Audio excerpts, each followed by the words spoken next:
وقتی شما در مراجعه بدرک ماما خواب بود نه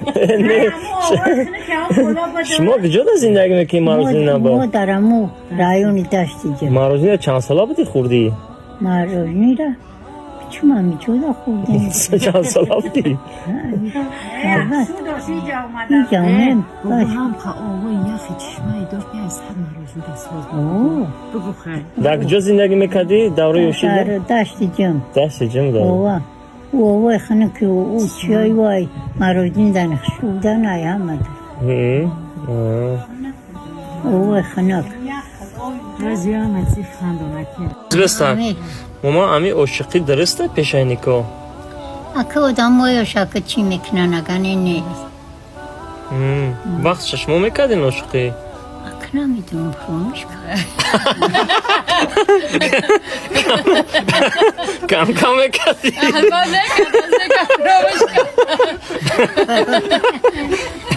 همین بابام قدیچ خیلی شناسیدی این بابات خطی ها اکه ما در سر دراویم ها در سر دراویم یا پرنمو چند قطی مرزو غنی هر روز پرنمو چند بعد همون جا که دراو میکنیم اکه خیلی من تا چی همی کی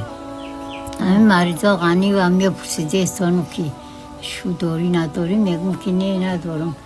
همون جا دا اگه توری کن بعد بخونم نو ساقلی اومد بخونم نو ساقلی ما ندیدم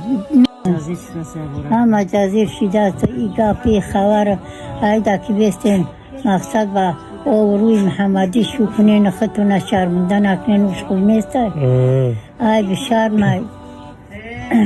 او زمین جوانو یکان شرم میدونن یا که دیگه وقتی نه شرم میدونن نه ای با تا و چشم دیگه دویم در